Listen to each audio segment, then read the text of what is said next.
నమస్తే రమగారు. నమస్తే జయ. రమగారు మంచి స్టోరీ చెప్పండి. చెప్తాం. ఖలీఫా కథలు కొన్ని రకాలు చెప్తున్నాం కదా, ఖలీఫాదే ఇంకో కథ చెప్తాం. ఓకే. హారూన్ అల్ రషీద్ ఖలీఫాగా ఉన్న రోజుల్లో ఆయనకి తను చాలా దానపరుణని, తనకెంతో తరగని సంపద ఉందని ఆయన నమ్మకం. సాధారణంగా ఏంటంటే కొన్ని జాతుల్లో తమ సంపదలో 10వ వంతు దానం చేయాలనేది ఒక నియమం. వాళ్ళు జీవితాంతం దానం చేయాల్సిందే, వాళ్ళ మతంలో పద్ధతి అది. కానీ అలా చేసేవాళ్ళు అంటారు రమగారు, పూర్వకాలంలో చేస్తారు.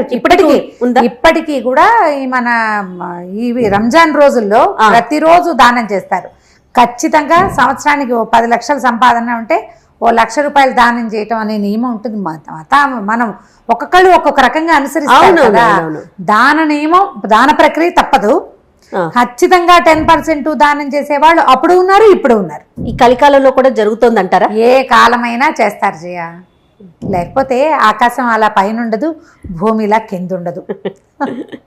అలాంటి వాళ్ళు ఉంటారు. అవును, ఆకాశానికి పందిరి గుంజలు వాళ్ళు ఉండటం వల్లే మనమంతా అలా దానం చేసేవాళ్ళు, ధర్మం చేసేవాళ్ళు, న్యాయంగానే ప్రవర్తించేవాళ్ళు, అస్సలు అబద్ధం ఆడని వాళ్ళు ఇప్పటికీ ఉన్నారు. కాబట్టి ఇంకా కలియుగాంతం ఇంకా దగ్గరలోకి రాలా మనకి. అదంతా పడిపోయాక అప్పుడు యుగాంతం అవుతుంది. కొద్దిమంది ఉంటారు. శాంతం లేదు అనుకోటానికి లేదు, ఉండదు. దానం చేసేవాడు బాగా, తనంత దానపరుడు తనే అనిపించేది ఆయనకి. అక్కడి నుంచి దానం చేస్తుంటే వాళ్ళకి సంపద వస్తుండదు. ఖలీఫా రాజు కదా, డబ్బులు వస్తుంటే ఏమనుకునేవాడు, మాలాంటి సంపద ఎవరికైనా ఉందా? ఖలీఫాల గుప్తధనం అని ఒక నావెల్ కూడా ఉంది. అది ఇంకా చెప్పలేదు, అది కొంచెం మర్చిపోతానేమోనని అనుమానంతో పేర్లు తమాషాగా ఉన్నాయి, చెప్పట్లా. ఆ గుప్తధనం కూడా తన దగ్గరికే వచ్చేసింది కాబట్టి అబ్బో మా దగ్గర ఎంతో ఉందనుకునేవాడు. దానం చేసేవాడికి నేను బాగా చేస్తాను అనే ఫీలింగ్ ఉండకూడదు, అది తప్పు. ఓకే. దానం ఎంత కరెక్టో నా అంత దానపరుడు లేడనే భావన తప్పు. కర్ణుడి కథల్లో చెప్తారు, కుడి చేత్తో చేస్తే ఎడం చేతికి తెలియకూడదు. ఎడం చేతి వైపు ఉన్నప్పుడు ఎవరైనా అడిగితే కుడి చెయ్యి మారే లోపల బుద్ధి మారిపోతుందని ఎడం చేత్తోనే దానం చేసేవాట. అలాంటి కథలు కూడా ఉన్నాయి. ఇలా గొప్పలు చెప్పుకునేవాడు. చెప్పుకుంటుంటే జఫర్ అని ఈయన దగ్గర ఉన్న మంత్రి, మనం ఇదివరకటి కథలో విన్నాం జఫర్ పేరు. ఆ జఫర్ అంటే ఆయన పక్కనే ఉండేవాడు, అంగరక్షకుడు అనమాట. అయితే ఈ జఫర్ని ఏదో మాటల మధ్యలో, జఫర్ నువ్వు చెప్పు, నాలాంటి దానపరుడు ఇంతకు ముందు ఎక్కడైనా కథల్లో విన్నావా నువ్వు, ఇక ముందు ఉండబోతారంటే ఏలిన వారు క్షమించాలి, మీరు ఇలా చెప్పకూడదు, అల్లా ఇచ్చింది అల్లాకే ఇస్తున్నాను అనుకోవాలి. ఒకటి, మన సంపదను ఒక సంపద కాదు, మా దానం ఒక దానం కాదు. మీకంటే సంపద ఉన్నవాడు, మీకంటే దానం ఇచ్చేవాడు ఉన్నాడు, ఇంకా ఉన్నారు అనేసరికి కొళ్ళు మండిపోయింది. ఎంత నమ్మక ద్రోహివి నువ్వు నా దగ్గర తింటూ, నాతో ఉంటూ, నా పాలనలో ఉండి నేనిచ్చే దానాలన్నిటినీ అనుభవిస్తూ ఇంత మాట అంటావా అన్నాడు. మాట అంటానికి ఏముంది ప్రభు, మీరు నిజం అడిగారో చెప్పారు. బస్రా నగరంలో ఒక కుర్రాడు ఉన్నాడు, వాడి పేరు అబూ అల్ కాసిం. వాడి పేరు కాసిం అని పిలుస్తారు, అబూ అని కూడా అంటారు. వా అబ్బాయి ఎంత దానపరుడు అంటే, వాడి దగ్గర ఎంత తరగని సంపద ఉందంటే, వాడు రోజు పుంఖాలుగా దానం చేసేస్తూ ఉంటాడు. ఏదో నాకు కలిగింది ఇచ్చానని దీనంగా మొహం పెడతాడు. రేపటికి మళ్ళీ దానానికి డబ్బు ఉంటుంది వాడి దగ్గర. శభాష్. ఎంత వినయశీలో వాడు. కుర్రాడు, యువకుడు, బ్రహ్మచారి, అపరిమిత దానశీలి. బస్రాలో అడుగు పెడితే వాడి పేరు తలవకుండా పూట గడవదు. మనం ఎవరితో మాట్లాడినా వాళ్ళు అబు పేరు చెప్తారు. బస్రాలో వాడి చేతి దానం తీసుకొని ప్రాణి లేదంటే నమ్మాల్సిందే, మీరు లేరు ఎవరు అనేసరికి గొళ్ళు మండిపోయింది. జఫర్ని బంధించండి అని వీడి సంగతి చెప్తారు రేపొద్దున అన్నాడు. ఆయన కోపం వచ్చేసింది అనమాట. జఫర్ని బంధించేశారు. ఈయన రైరేమని పరిగెత్తుకుంటూ వెళ్ళిపోయాడు. ఇంత విసుగులు ఆయన ఏం చేశాడు, తన మందిరానికి వెళ్ళకుండా జనానాకి వెళ్ళాడు. అక్కడ ఈయన భార్య జుబేదా, రాణి జుబేదా ఆవిడ. ఈయన రివరివలాడుతూ వచ్చింది, మొహం ఎర్రగా అయిపోయింది. ఆయన కోపం వచ్చేసింది. తను అవమానింపబడ్డాడు. తను ఎదురుకుండా, రాజు ఎదురుకుండా భగవంతుడిని తప్ప ఇంకోళ్ళని కీర్తించకూడదు. ఎవడో మనిషి కీర్తించబడ్డాడు. ఆయన మొహం ఎర్రగా కందిపోయింది, ధుమధుమలాడుకుంటూ వచ్చాడు. పైగా ఆయనకి ఏం బాధగా ఉంది, ఎప్పటి నుంచో తనకి నమ్మకస్తుడైన జఫరు తనకి నమ్మక ద్రోహం చేశాడు. అతన్ని బంధించాల్సి వచ్చింది. ఆ కోపంతో ఆయన చాలా ధోరణిగా వచ్చాడు. వచ్చేసరికి ఈవిడేమనుకో, ఓహో ఈయన ఏదో మంచి కోపం మీద ఉన్నాడని ఆయనకి గులాబీల షర్బత్ ఇచ్చి చల్లబడతారనమాట. ఎండాకాలం వాడుకోండి, ఇది రూ అఫ్జా లాంటిది, మొగలి పువ్వులు అవి ఉండే పరిమళ ఉండే ఒక మంచి తాజా షర్బత్ ఒకటి ఇచ్చి ఆయనకి కాళ్ళ కింద నీళ్ళ గిన్నె ఒకటి పెట్టించి కాళ్ళు చల్లబడేలాగా చేసి కోపం తగ్గాక ఏమిటి సంగతి అని కనుక్కో చెప్పాడు. జఫర్ ఎంత నమ్మక ద్రోహి తెలుసా, నా ముందు వాడు ఎవరినో పొగిడాడన్నాడు. అనేసరికి ఆవిడంది, లేకుండా ఎందుకు పొగుడతాడండి, ఉన్నాడేమో అసలు కనుక్కోండి. బసరా ఎంత దూరం, 2-3 రోజుల ప్రయాణం, వెళ్తారు. ఎవరినో పంపించండి. వాడు అసలు బసరాలో వీడు చెప్పిన అబూ అల్ కాసిం ఉన్నాడా, కాసిం అనేవాడు ఉన్నాడా, వాడికి నిజంగా తరగని సంపద ఉందా, వాడు నిజంగా దానపరుడా, కనుక్కుంటే జఫర్ ఆ మాట అవునో కాదో తేలుతుంది మనకిను. వృధాగా జాఫర్కి శిక్ష వేయటం ఎందుకు, పైగా రేపొద్దున వీడికి శిరచ్ఛేదం చేయండి, ఇలాంటి మాటలు ఎందుకు మాట్లాడాలి, మనం కనుక్కుని మాట్లాడాలి కదా. ఇప్పుడు ఎవరో ఉన్నారని చెప్పకుండా ఫలానా ఊళ్ళో ఫలానా వాడు అన్నాడంటే నిజమై ఉండొచ్చు. దాంతో ఈయన కొంచెం చల్లబడ్డాడు. సరే ఏమనుకున్నాడు, సాధారణంగా జఫర్ ఇట్లాంటి పిచ్చి పిచ్చి మాటలు మాట్లాడేవాడు కాదు, చూడుగా చక్కగా మాట్లాడతాడు. అతను నా గురించి ఆలోచించుకుని సరే వాళ్ళెవరినో పంపటం ఎందుకు, ఆ బసరా నేనే వెళ్తా అన్నాడు. రాణిగారు 2-3 సార్లు వారిచ్చింది కానీ నేను వినేలాగలేడు. సర్లే అని వదిలిపెట్టేసి సరే ఏం చేశాడు, మర్నాడు పొద్దున ఈయన బయలుదేరి ఒక వ్యాపారస్తుడి వేషం వేసుకుని బసరా నగరానికి వెళ్ళాడు. ఓ 3 రోజుల ప్రయాణం చేశాడు ఒంటెల మీద. కొంత చిన్న పరివారాన్ని తీసుకెళ్ళాడు. ఎక్కువ మందిని, రాజుగారికి వీళ్ళు ఉంటారు కదా ఆంతరంగికులు కొంతమంది, ఆయనకి బోరు కొట్టకుండా ఉంచేవాళ్ళు సేవకులు, తర్వాత ఏమో మన అంగరక్షకులు కొంతమంది ఉంటారు. ఈ ఉన్న గుంపుని తీసుకుపోయాడు, చిన్న గుంపుని. వెళ్ళాక బసరా నగరంలో ఓ సత్రం ఏదో తీసుకున్నారు. తన మొత్తం గుంపు అంతటిని మీరు ఒక చోట ఉండండి, నాతో ఎవరు లేరన్న సినిమా ఇవ్వాలి ఇక్కడని చెప్పాడు.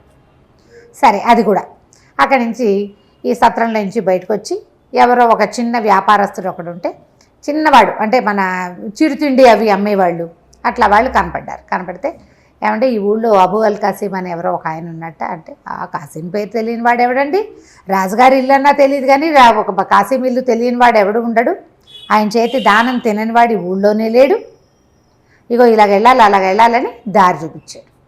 దారి చూపిస్తే సరే ఇతను ఏం చేశాడు, ఆ కాసిం గారింటికి బయలుదేరాడు.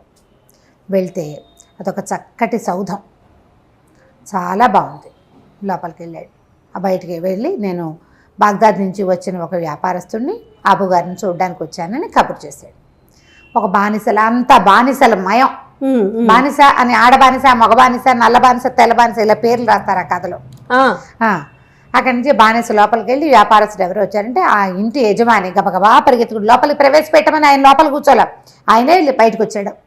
ఆ వచ్చిన వాడు ఒక కుర్రాడు, మంచి స్ఫురద్రూపి, 25 ఏళ్ళు 28 ఏళ్ళు అలా ఉంటాయి. చక్కగా తలతల్లాడే బట్టలు అవి వేసుకున్నాడు, మంచి కళ్ళగా ఉన్నాడు, వినయశీలుగా కూడా ఉన్నాడు. రండి దయచేయండి, మా ఇల్లు పావనం చేశారు, ఏం పని మీద దయచేశారు, రండి వాళ్ళన్న ఆతిథ్యం స్వీకరిద్దురు కానీ అని చెప్పి లోపల తీసుకెళ్ళాడు. లోపల తీసుకెళ్తే ఎంత బాగుందో ఇల్లు చాలా బాగుంది భవనం. అక్కడి నుంచి అసలు పచ్చలతోటి వాటితోటి తోరణాలు, దీపాలకు బదులు కెంపులు, వాటి మీద ఒక దీపం పెట్టారు, ఒక్కొక్క కెంపు పెడితే ఈ దీపం కెంపు మీద పడి ఇట్లా వెలుగొస్తుంటుందన్నమాట. లోపలంతా చల్లగా ఉంది. కాళ్ళు కడుక్కోవడానికి నీళ్ళు ఇచ్చారు. ఆ నీళ్లు ఇవ్వటం ఏంటి, నువ్వు నీ చెబుతా నువ్వు పోసుకోమనలేదు, ఒక పెద్ద బయసిని తెచ్చి దాని నిండా చల్లటి నీళ్లు గులాబీ అత్తర్ లాంటిది ఏదో కలిపి అందులో కాళ్ళు పెట్టించారు. అక్కడి నుంచి తీసి మామూలు నీళ్ళల్లో పెట్టించారు. ఇంకోళ్ళు కాళ్ళు తుడిచారు, పక్క నుంచి గాలి విసురుతున్నారు. అసలు ఎంత బాగుందో, ఆశ్చర్యపోయాడు. ఊరిని ఏంటి ఇంత ఇల్లా, ఎవరికైనా ఇంత సేవ చేస్తారా అని ఆశ్చర్యపోయాడు. చక్కటి మంచి సుగంధ ద్రవ్యాలు వేసిన షర్బత్ ఒకటి పట్టుకొచ్చి ఇచ్చారు. ప్రయాణం ఎట్లా జరిగింది, మీరు ఏం వ్యాపారం చేయబోతారు, ఏవో 2-3 ముక్కలు అడిగాడు కానీ ఈయన సొంత వివరాలు అతనేం అడగటల్లా.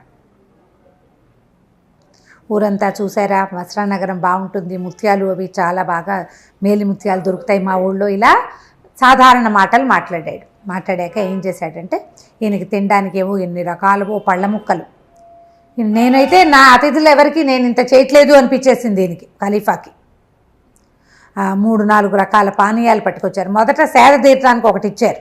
అక్కడి నుంచి ద్రాక్షతో ఖర్జూరాలతో చేసిన రకరకాల డ్రింకులు తెచ్చారు. అన్నిటికీ పేర్లు చెప్పారు, మీకు ఏది కావాలంటే అది తీసుకోండి, కావాలంటే అన్నీ కూడా రుచి చూడొచ్చు, ఇవేవి ఒకటికొకటి విరుద్ధం కాదు. అక్కడి నుంచి తర్వాత ఏమో పళ్ళు పట్టుకొచ్చారు, తినుబండారాలు పట్టుకొచ్చారు. అసలు ఒక తెచ్చిన మనిషి తెచ్చింది తేకుండా తెచ్చేస్తున్నారు మనుషులు. మళ్ళీ గొడవగా హడావిడిగా ఏమిటో గుంపుగా లేరు, ఒక సుశిక్షితులైన సైనికుల్లాగా ఒక 6 వస్తారు, 6 పదార్థాలు పుచ్చుకుని. వాళ్ళు వెళ్ళిపోగానే డ్యాన్స్ ఎరీనా మీదకి వస్తూ ఉంటారు కదా సర్కస్లో, ఒకళ్ళ తర్వాత ఒకళ్ళు అలా చక్కగా వచ్చి వరుసలుగా అన్నీ అందించి వెళ్ళిపోతున్నారు. ఈయన చాలా సంతోషించాడు. బాగా రిలాక్స్ అయిపోయాక ఇతను లోపలికి వెళ్ళి ఏం చేశాడు, ఒక ఇంత చెట్టు, దాని నిండా అది ఎలా ఉందంటే వెండితో చేసిన చెట్టు, దానికి కాయలు పువ్వులు అన్నీ వేళ్లాడుతున్నాయి. ఆ చెట్టు కింద ఒక చక్కటి నెమలి బొమ్మ ఉంది. ఒక పుల్ల లాంటిది ఒకటి పుచ్చుకొచ్చాడు. ఆ చెట్టు ఆ నెమలి పెట్టాడు ఇతనికి ఎదురుకుండా బల్ల మీద. తన చేతిలో ఒక పుల్ల పెట్టుకుని ఆ పుల్లతో ఆ నెమలిని అట్లా కొట్టేసరికల్లా ఆ నెమలి గిర్రమని అలా తిరగటం మొదలుపెట్టింది. ఆ చెట్టు చుట్టూ తిరుగుతుంది. అది తిరుగుతుంటే అది పింఛం వీడుస్తుంటే దాని లోపల నుంచి రకరకాల సుగంధాలు, ఎన్ని రకాలు, ఎంత బాగుందో. ఆయన అట్లా మైమరిచి చూస్తూ ఉండగా చటుక్కుని అతను ఏం చేశాడు, ఆ చేత పుచ్చుకుని లోపలికి వెళ్ళిపోయాడు. నువ్వు ఒక వస్తువు చూపించావు, నువ్వు పూర్తిగా చూసి ఇదంతా ఏమిటి కనుక్కునే లోపల అవతల వాళ్ళు తీసిస్తే నీకేమనిపిస్తుంది? అదే కదా, ఆశాభంగంగా ఉంటుంది. నేను తెలిపాడు, ఇదేమిటి అతిథిని ఇట్లా అవమానిస్తాడా వీడు అనిపించింది. లోపలికి వెళ్ళిపోయి మళ్ళీ ఒక 5 నిమిషాలాగా వచ్చాడు. ఒక పాత్ర పట్టుకొచ్చాడు. పాత్ర అతను వెనకాల ఒక బానిస కుర్రాడు వచ్చాడు. వాడి చేతిలో ఇట్లా పాత్రలే ఉంది. అది ఎలా అంటే పాన పాత్ర, మామూలు డ్రింక్స్ తాగుతారు కదా ఆ పాత్ర, కెంపు పాత్ర. అది ఒక పెద్ద కెంపుని మలిచారు ఇట్లా. ఆ కెంపులో ద్రాక్షాసవం పోసి చేతికిచ్చాడు. అసలు ఆ పాత్రే ఎంత బాగుందో, భలే అందంగా ఉంది. ఆ పాత్ర తీసుకున్నాడు. తాగి వెనక్కిచ్చేసరికి మళ్ళీ నిండిపోయినట్టు కనపడుతోంది. అది 3 సార్లు తాగాడు. 3వసారి కూడా అది నిండిపోయింది. వాడు పోయిటల్లా అది చేతికిచ్చి తీసుకునే లోపల వచ్చేస్తోంది. ఈయన ఆ పాత్రను పరిశీలించే లోపల టక్కిన ఆ పాత్ర తీసేసుకున్నాడు. అతను లోపల పట్టుకెళ్ళిపోయాడు. ఈయన మళ్ళీ ఇదేంటి నన్ను అసలు చూడనీడే వీడు పూర్తిగా కొళ్ళు మండిపోయింది. 3వసారి ఈయన చప్పట్లు కొడుతూ లోపలికి వచ్చాడు. అతను వెనకాల ఒక అమ్మాయి వచ్చింది. ఎంత బాగుందో చెప్పరానంత సౌందర్యవతి, ఒళ్ళంతా వజ్రాలే, ఆభరణాలు, వస్త్రాలు లేవు, వజ్రాల ఆభరణాలే వస్త్రాలుగా ఉన్నాయి. అక్కడి నుంచి ఒక చిన్న సితార్ లాంటిది ఒకటి పట్టుకొచ్చింది, మ్యాండలీను బట్లాగా. అది టింగ్ టింగ్ కూర్చుని చక్కగా మహాసౌందర్యవతి అయిన ఒక అమ్మాయి, దాని శరీరం సగం బయటికే కనపడుతోంది. మ్యూజిక్ వాయించడం మొదలుపెట్టింది. అది పాట పాడుతుంటే ఈయన మైమరిచిపోయాడు. ఆ వాయిద్యం ఎంత బాగుందో, పాట ఎంత బాగుందో. ఆ పాట పూర్తయ్యాక అమ్మాయి దగ్గరికి వెళ్ళి ముట్టుకుందాం అనుకున్నాడు ఈయన. పాట పూర్తయ్యే లోపలే ఈయన చప్పట్లు కొట్టాడు. పిల్లలు లేచి వెళ్ళిపోయాడు. మండిపోయింది ఈయనకి. వీడి ఆతిథ్యం మండినట్టే ఉంది. ఏది పూర్తిగా చూడనివ్వడు. ఇన్ని తాగేచ్చారు, ఇన్ని తిన్నిచ్చారు, బాగా నచ్చిన వస్తువుని ముట్టుకొని ఇవ్వాలి కదా. ముట్టుకొని వెళ్ళి సరే నేను వెళ్ళొస్తానని బయలుదేరాడు. ఆ పెద్ద జఫర్కి చెప్తా, వీడి ఆతిథ్యం ఏడిసినట్టుంది, ఏవో ఇచ్చానంటున్నాడు, ఏమిచ్చాడో వీడు నాకు తెలీదు అని దుమ్ములాడుకుంటూ ఒళ్ళు మండిపోయింది లోపల. పైకి మాత్రం అనలా. ఏం చెప్పాడంటే, నేను వెళ్ళొస్తాను, నీ ఆతిథ్యం చాలా పరమాద్భుతంగా ఉంది, నేను ఇలాంటి చోటకి వచ్చినందుకు చాలా సంతోషిస్తున్నాను, ఇలాంటి అభినందన వాక్యాలు ఓ 3-4 చెప్పి సత్రానికి బయలుదేరాడు. లోపలంతా రుంజుకుంటూనే ఉన్నాడు. వీడి ఆతిథ్యం బాగానే ఉంది, కానీ అది ఫుల్ఫిల్డ్గా లేదే, పూర్తి చేయలే. మొదట ఒక నెమలి చూసాం, ఆ నెమలి ఎంత బాగుంది, దాన్ని ముట్టుకునే లోపలే తీసేసుకున్నాడు. ఆ కెంపు పాత్రని పరిశీలించే లోపలే తీసేసుకున్నాడు. ఆ పిల్లకి దగ్గరికి వెళ్ళి దాన్ని ముట్టుకునే దాని సౌందర్యాన్ని చవి చూసే లోపలే వెళ్ళిపోయింది అది లోపలికి. ఈ సత్రం దగ్గరికి వెళ్ళేసరికల్లా ఒక డజన్ మంది బానిసలు నిలబడి ఉన్నారు అక్కడ, అమ్మాయిలు. అక్కడి నుంచి ఓ 10 మంది సైనికుల్లాగా ఉన్న బానిసలు నిలబడి ఉన్నారు. వాళ్ళ చేతుల్లో 2 బాక్సులు, అక్కడి నుంచి మేలు ముసుగు వేసుకున్న ఒక మనిషి కనపడ్డారు.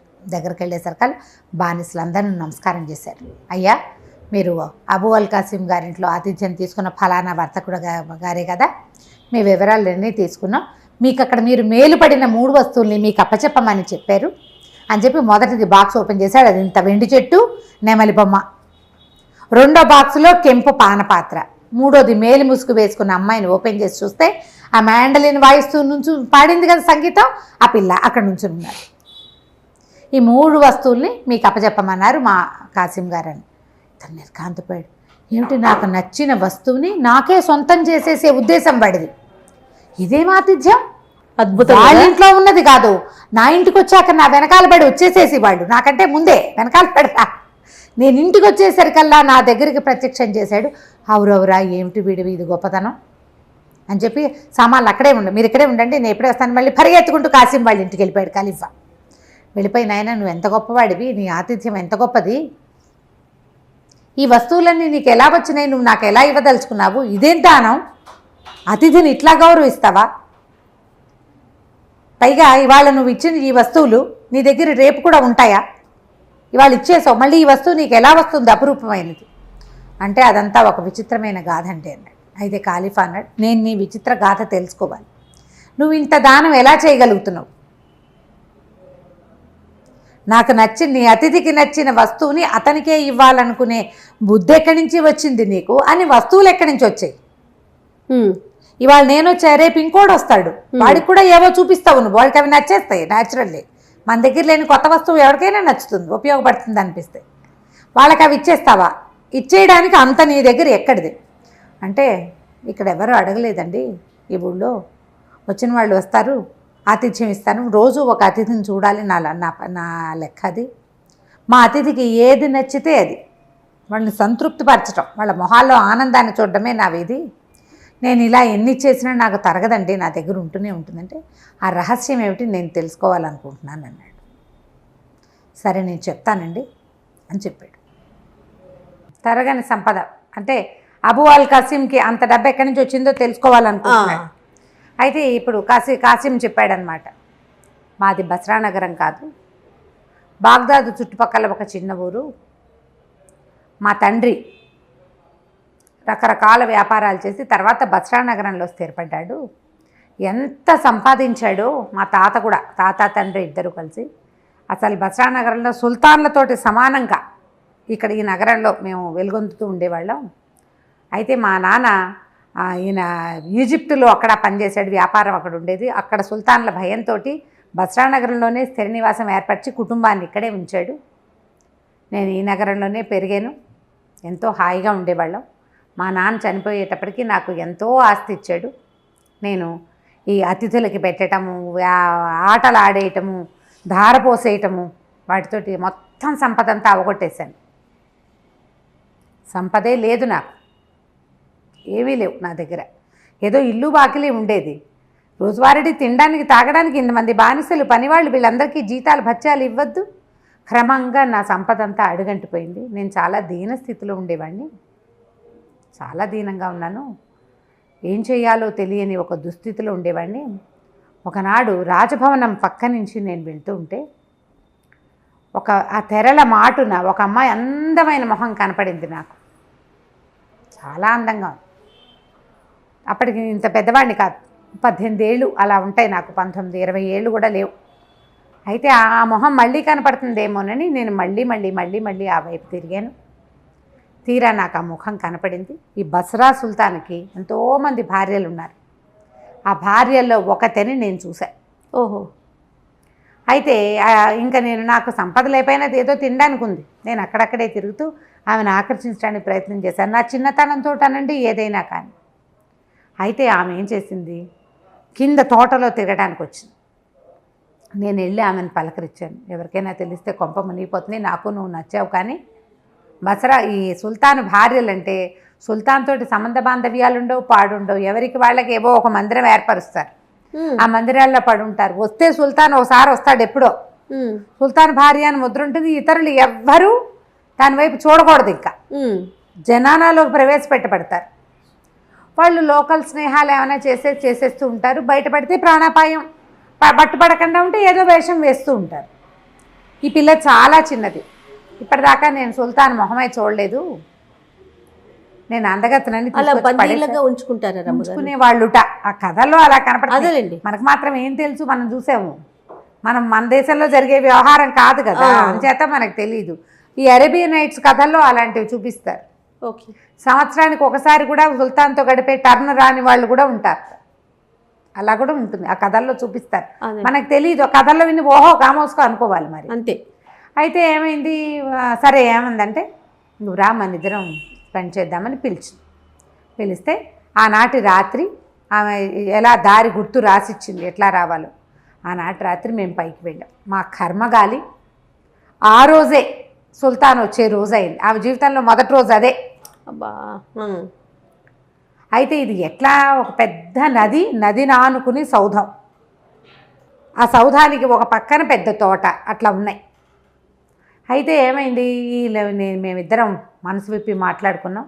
చెప్పాను నేను, నాకేం సంపద లేదు, ఏమి లేదు, ఏమీ అక్కర్లేదు, ఈ సుల్తాన్ తోట ఉండటం ఎందుకు, ఒక మగవాడికి పరిచర్య చేస్తూ వాడు చక్కగా సంపాదించి పెడుతుంటే తినాలని, సాధారణ జీవితం గడపాలని కోరుకుంటున్నానని చెప్పింది. అమ్మాయి పేరు లబీబా.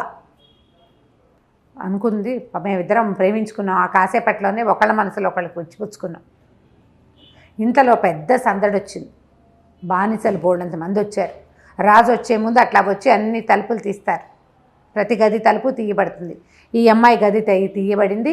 అమ్మో ఎవరో వస్తున్నారని నేను పారిపోయే లోపల, బానిసలంటే ఏదో మామూలుగా పనిచేసేవాళ్ళు కాదు, వాళ్ళు రాజుగారి వెనకాల ఉండేవాళ్ళు. ఒక రకంగా చెప్పాలంటే అంగరక్షకులు లాంటి వాళ్ళు. ఇద్దరు చెరో పక్కన ఒడిసి పట్టుకుని నన్ను లబీబాని కూడా నదిలోకి విసిరేసేశారు. రాజద్రోహ నేరం కింద ఆ అమ్మాయిని నదిలో పారేశారు, నన్ను కూడా పడేశారు. ఊహించని ఈ ప్రమాదానికి ఆ అమ్మాయి ఎటుకొట్టుపోయి చచ్చిపోయిందో ఏమో దొరకలేదు. నేను మాత్రం ఎట్లాగొట్లా ఆ నదిని దాటుకుని బయటపడ్డాను. బయటపడి దీన స్థితిలో ఉన్నాను. అయితే ఏమైందంటే వ్యాపారస్తుల బజార్లోకి వెళ్ళా. ఏం చేయాలో తెలియలే. భగ్నప్రేమికుడైపోయాడు వీడు. తన వల్ల తను పైకి వెళ్ళకుండా ఉంటే అమ్మాయి చచ్చిపోయేది కాదు. రోజు ఓసారి అమ్మాయి మొహం చూసి బతికేసేవాడు కనీసం. అయ్యో ఇంత పని చేశాను, నా వల్ల ఇలా జరిగిందని, నాకు కూడా చచ్చిపోదామని ఉంది. కానీ భగవంతుడు ఇచ్చిన జీవితాన్ని మనం అంతం చేయకూడదు. వాడు విసిరేశాడు, అమ్మాయి చచ్చిపోయింది, నేను చావలేదు కదా అంటే భగవంతుడికి నన్ను చంపడం ఇష్టం లేదనమాట. బతికుండమంటున్నాడని పరిదీన వదనంతో వ్యాపారస్తుల బజార్లో తిరుగుతున్నా. ఈ లోపల ఒక ఆయన కనపడ్డాడు. ఆయన ఎవర్రా నువ్వు, ఏమిట్రా అని అడిగితే నేను ఏం చేసి, ఇప్పుడు బాధగా ఉంది, నేను ఎంత పని చేశానో, నేను ఎంత దుర్మార్గుణ్ణి, నా వల్ల ఒక స్త్రీ చనిపోయింది, మా నాన్న ఇచ్చిన ఆస్తి అంతా తగలబెట్టేశాను అనగానే ఆయన చాలా ప్రేమగా నన్ను కావలించుకున్నాడు. నాకెవరూ లేరు, నువ్వు నాతో పాటు ఉండు కనరా, నీకు తండ్రిగా ఉంటాను నేను, నువ్వు నాతో ఉండని నన్ను తన ఇంటికి తీసుకెళ్ళాడు. అప్పుడప్పుడు ఇలా జరుగుతాయి. మనం ఒకళ్ళ మరణాలకి కారణమవుతాం, అలాగే ఒకళ్ళ అభ్యున్నతికి కూడా అనుకోకుండా మనం కారణమవుతాం. ఇప్పుడు ఆ అమ్మాయి చనిపోకపోతే నువ్వు నా దగ్గరికి చేరేవాడివి కాదు. చూసావా, అమ్మాయి నీ ఉన్నతికి కారణమైంది అని నన్ను ఒప్పించాడు. నేను ఆయనతో పాటు ఉన్నాను. 3 సంవత్సరాలు ఆయనతో పాటే ఉన్నాను. ఆయనకి ఎంతో సంపద ఉంది. ఆయన వ్యాపారం ఏర్పరచడం అన్నీ నేర్పించాడు. ఆయనకి చావు మరణకాలం వచ్చినప్పుడు ఆయన చెప్పాడు, నాయన ఈ సంపద మనకి తరగని సంపద ఉంది. ఈ సంపద మనకి ఎట్లా పెరుగుతుందంటే నిరంతరము దానం చేయాలి, ప్రతిరోజు అతిథి పూజ చేయాలని తన సంపద అంతటినీ నాకు అప్పచెప్పాడు. ఆయన మరణించాడు, నేను ఆయన కొడుగ్గా ఉండిపోయా. రోజు ఇలాగే దానం చేస్తా. క్రమంగా నాకు ఈ డబ్బు ఎక్కడి నుంచి వస్తోందన్న అనుమానం మొదలైంది. ముందు ఒక సైనికాధికారి వచ్చాడు, ఒక అధికారి, చిన్న అధికారి వచ్చాడు. ఈరోజు దానం చేసేవాడి దగ్గర డబ్బు ఎక్కడిది అనేది ముందు మనం ఎదిరించి ఏదైనా ఒక రిపోర్ట్ వెళ్ళాలంటే ముందు చిన్నవాడు కదా వచ్చి చూస్తాడు, చిన్నవాడే పెద్దవాడికి ఇస్తాడు. ఈ చిన్నవాడు వచ్చాడు. వచ్చినప్పుడు ఏం చెప్పాడంటే, మా ఇంట్లో ఒకే ఒక ఆవు ఉండేది, ఆ ఆవు కూడా తిండి లేదు, ఈ మధ్య చచ్చిపోయింది, మాకు రొట్టెలు లేవు, పాలు లేవు, ఆవు లేదు అని చెప్పాడు. సరే నీకు రొట్టెలకి ఎంత అవుతుంది, ఆవుకి ఎంత కావాలి, నీకు ఎంత ఆవుకి కొనుక్కోవడానికి ఎంత కావాలని అడిగాను. 10 వరహాలు ఉంటే చాలు అన్నాడు. ఏమిటది, లంచం అనమాట. 10 కాదు 100 ఇస్తా, నెలకి 100 వరహాలు ఇస్తాను, తీసుకెళ్ళు, నువ్వు ఎక్కడుంటే అక్కడికి మీ ఇంటికి పంపిస్తా, ఈ దానం ఎక్కడి నుంచి చేస్తున్నానో నువ్వు అడగద్దు అని చెప్పాడు. సరేనన్నాడు. అప్పటి నుంచి ఇప్పటిదాకా వాళ్ళ ఇంటికి ప్రతి నెల 100 వరహాలు వెళ్ళిపోతాయి, వాడి పని అయిపోతాడు. అక్కడి నుంచి ఒక కాజీ గారు వచ్చారు. నాయన ఏం పుణ్యకార్యం చేయాలి, ప్రతివాడికి తన దగ్గర ఎంత ఉంటే అందులో 10వ వంతు దానం చేయాలని చెప్పాడు. ప్రార్థనా మందిరంలో రోజు మీరు భోజనం పెడతారు. ఏం పెడతారు, రొట్టెలు, ఓ కూర, ఓ లస్సీ ఇస్తారు, మజ్జిగ ఇస్తారు, లేదా పానీయ ద్రాక్షాసవం లాంటిది ఇస్తారు. రొట్టెలు ఒక కూరయే కాదు, రొట్టెలతో పాటు 2 కూరలు, ఒక పప్పు, ఒక తినుబండారం తీపి, ఈ ద్రాక్షాసవం ఏదో ఒక షర్బత్ కాకుండా ద్రాక్షాసవం నేను ఏర్పాటు చేస్తాను. రోజు 1000 మంది తింటారు ఆ ప్రార్థనా మందిరంలో. మధ్యాహ్నం భోజనం పెట్టేస్తారు. ఏముంది, రొట్టెలు దొరుకుతాయి, ఒక కాస్త ఏదో షర్బత్ దొరుకుతుంది, అందులో ఒక కూర దొరుకుతుంది. మధ్యాహ్నం తాత్కాలిక భోజనం ఎవరికైనా దొరికేస్తుంది. అలా కాదు, అద్భుతమైన భోజనం పెడతా, ఇంకా మీరేం మాట్లాడకండి అని చెప్పాడు. ఆయన కూడా ఒప్పుకున్నాడు. రోజు ప్రార్థనా మందిరాలకి భోజనం మన ఇంటి దగ్గర నుంచే వెళ్తుంది. అయిందా? అక్కడి నుంచి ఒక పెద్ద అధికారి వచ్చాడు, పైవాడు. ఈ నగరంలో ఇంతంత దానాలు చేసేవాడు ఈ పరిస్థితిలో ఉన్నాడు అని సుల్తానికి చెప్పాలా వద్దా? చెప్పక్కర్లేదు. నా దగ్గరికి ఎక్కడి నుంచి డబ్బు వస్తుందో, నేను ఏం వ్యాపారం చేస్తానో మీకు లెక్కలక్కర్లా, మీకు ఏ లెక్క కావాలో అడగండి అని చెప్పాను. అతను నెలకి 1000 వరహాలు కావాలన్నాడు. నేను మిగిలిన వాళ్ళకి పంచాలన్నాడు, మాట్లాడకుండా ఉండడానికి. ఇలా లంచాలు ఇచ్చేస్తున్నా. వాళ్ళు వెళ్ళిపోతూ ఉంటాయి, డబ్బులు వెళ్ళిపోతాయి. అది కూడా దానం కిందే నేను భావిస్తున్నాను. లంచాన్ని కూడా నేను దానంగానే భావిస్తున్నాను. నేను నిరంతరం నాకు రోజు ఒక అతిథిని ఖచ్చితంగా నేను తెచ్చుకుంటా. వాకిట్లోకి వచ్చిన వాళ్ళని ఎవరినైనా తీసుకొస్తాను, వాళ్ళకి ఏది నచ్చితే అది ఇచ్చేస్తా. మరి ఇట్లా నీ దగ్గర సంపద తరిగిపోలేదా? ఎట్లా ఉంది నీకు ఆ సంపద? ఎక్కడిది? ఎవరిచ్చారు అంటే అతనే ఇచ్చాడని చెప్పాడు కదా. ఎక్కడుంది ఆ సంపద అంతా? ఎక్కడ దాచావంటే ఏమన్నాడు? నేను ఎవరికి చెప్పలేదండి అన్నాడు. కాదు, నేను అడుగుతున్నా, నేను అది తెలుసుకోవాలనుకుంటున్నా అనేసరికల్లా అతిథి ఏదైనా తెలుసుకోవాలనుకుంటే చెప్పాల్సింది, అది నియమం. ఓహో, అది నియమం, మేము పెట్టుకున్న నియమం. మా తండ్రి నాకు చెప్పాడు అట్లా. నీ అతిథి ఏది అడిగితే అది ఇచ్చేయాలి, నువ్వు ఏదైనా ప్రశ్న ఇస్తే సమాధానం చెప్పాలి. అందుకే ఈ కథ అంతా చెప్పా. సరే రండి, నేను మీకు చూపిస్తా. కాకపోతే ఏంటంటే మీ కళ్ళకు గంతలు కడతాను. నా దగ్గర ఎంత సంపద ఉందో చూదురు కానీ మీరు. కళ్ళకు గంతలు కడతా, నా చేతిలో కత్తి ఉంటుంది. మీరు ఏదైనా ఇతరత్ర నా సంపదని ఏదైనా ఇబ్బంది పెడితే కనుక మిమ్మల్ని ఖండించేందుకు నాకు అధికారం ఇవ్వాలి మీరు అన్నాడు. ఖలీఫా ఒప్పుకున్నాడు. అదంతా కంటితో చూడాలని ఉంది ఆయనకి, వీడి దగ్గర ఎంత ఉంది అని. సరే, ఈ యువకుడు ఏం చేశాడు? కాసిము ఖలీఫా కంటికి గంతలు కట్టేశాడు. అక్కడి నుంచి ఒక సొరంగంలోకి తీసుకెళ్ళాడు. ముందు అక్కడి నుంచి ఎన్ని మలుపులు నడిచారో, ఎంత లోపలికి లోపలికి లోపలికి లోపలికి తిరిగాక కట్లోడు తీశాడు. చూస్తే అది మహాపెద్ద సౌధం. దాని నిండా వజ్రాలు, రత్నాలు, వైడూర్యాలు.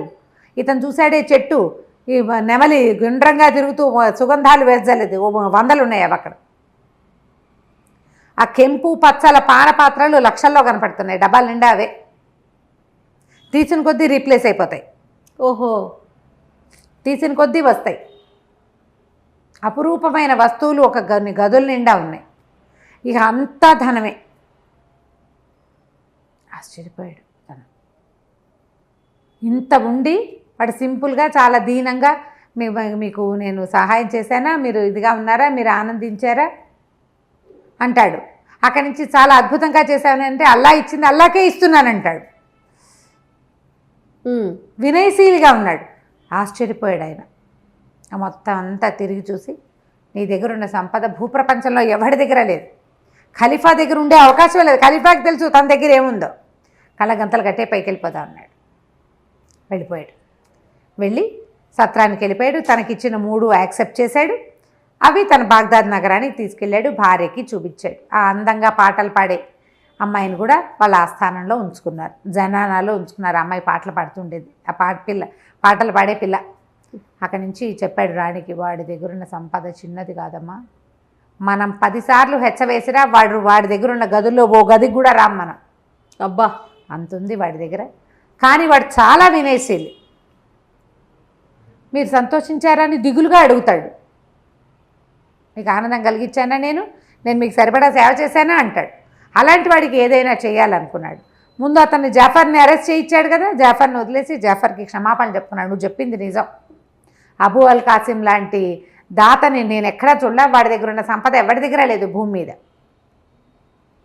అని చెప్పి వీటిని మనం గౌరవించాలి. ఎలా చేద్దాం అంటే, అప్పుడు ఆ బస్రా నగరం ఈయన పాలనలో ఉన్నదే, ఖలీఫా పాలనలో. అక్కడ ఏదో ఒక సుల్తాన్ ఉన్నాడు, నగర పాలకుడుగా చేద్దాం వీడిని అని భావించి, సరే అక్కడ పాలకుడు అని కాగితం రాసి పంపించద్దు, వాడిని మన ఇంటికి పిలుద్దాం, ఖలీఫా దగ్గరికి పిలుద్దాం, మన రాజ్యాన్ని పిలిచి బాగ్దాద్ నగరాన్ని పిలిచి చేద్దాం అనుకున్నాడు. సరే అంటే అభిషేకం చేయాలి, రాజ్యాభిషేకం లాంటిది. అతనికి ఆ పదవి ఇవ్వాలన్నమాట. కట్టబెట్టడానికి వచ్చిన క్రియ ఉంటుంది కదా. సరే ఉత్తరం రాశారు. ఖలీఫా నుంచి పిలిపి వచ్చింది. అబూ అల్ కాసిం ఏం చేశాడు, తన జనాలతోటి పాటు వచ్చాడు. వస్తే రాజుగారు చాలా సంతోషించి, అప్పుడు అతను గుర్తుపట్టాడు తన దగ్గరికి వచ్చిన వ్యాపారస్తులే ఖలీఫా అని. ఇద్దరు కావలించుకున్నారు. ఈయన తనే స్వయంగా స్నానశాలకు తీసుకెళ్ళి దగ్గరుండి స్నానం చేయించి మంచి పట్టు పుట్టాలు కట్టబెట్టించి అక్కడి నుంచి ఓ చోట కూర్చోబెట్టి చప్పట్లు కొట్టాడు. ఎవరక్కడ, మంచి ద్రాక్ష సవం తీసుకురండి అంటే ద్రాక్ష సవం తీసుకొచ్చింది. ఒక బానిస, అందంగా ఉంది అమ్మాయి, అమ్మాయిని చూడగానే కెవ్వుమని కేకబెట్టి పడిపోయాడు వీడు. పడిపోయేసరికి రాజు ఆశ్చర్యపడి ఖలీఫా ఏమిటి ఎందుకు పడిపోయాడని అతని మొహం మీద పన్నీర్ జరి లేపితే లబీబా అని ఏడ్చాడు. ఆ బానిసే లబీబా. ఓహో, ఇది ఒక విచిత్రం అనమాట. నదిలో పడిపోయిన ఆ లబీబా ఒక బెస్తవాడికి దొరికింది. అతను బతికిచ్చాడు. బతికిచ్చి ఈ అమ్మాయిని రాజస్థానానికి బానిసగా అమ్మేశాడు. అప్పట్లో పద్ధతులు అవి. స్త్రీలను బానిసలుగా అమ్మేసేవాళ్ళు, పురుషులను కూడా అమ్మేసేవాళ్ళు. వాళ్ళకి దొరికితే అమ్మేయడమే, కట్టేసి అమ్మేస్తారు అంతే. ఇంకా తప్పించుకోలేకపోతే ఇక అక్కడ పడి పని చేసుకుంటూ అంతే. పారిపోయేవాడు పారిపోతూ ఉంటాడు.